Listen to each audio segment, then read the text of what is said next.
45千瓦变频器，这期修它。ABB 的 ACS510系列45千瓦变频器，停机半年，现在通电就报21故障，电流测量故障，测量整流和逆变模块基本没问题，直接把它拆走研究一下。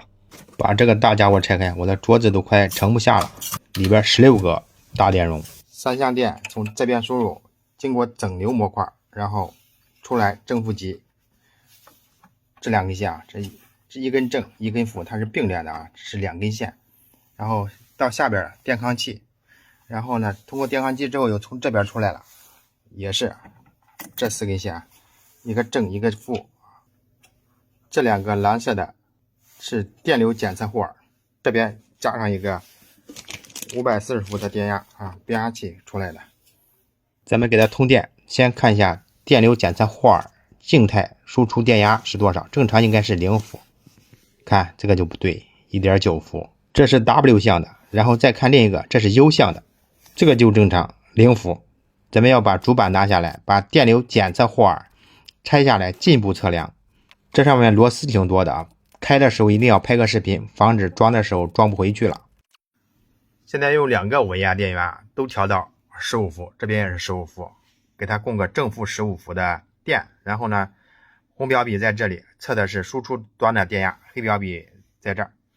然后正常静态电压现在没有过电流嘛，应该接近0伏左右。你看现在 1.8， 那肯定是这个不对啊。这是另一个，这是好的，拆下来同样供正负15伏的电，然后测输出端静态电压，看 0.0 接近0伏。这是购买的新的到货了，咱们测试一下，同样是加上正负15伏的电压，这输出端接近0伏。这是另一个，也是接近0伏。涂抹硅脂装主板，现在2个全部更换了，已经装上去了。通电，红灯不亮了，不报故障了。这个风扇坏了一个，需要更换。这上面都有灌胶，但是电位器上边没有全部灌死啊，我用硅胶全部把它封死。我怀疑又是这个环境太潮湿把它搞坏的，所以2个全部换掉，那个不坏也换掉。报到现场安装，点自动运行。好了，开始启动了啊！看一下表显 64.3 安，看一下这上显示多少，63，成功搞定。咱们下期见，拜拜。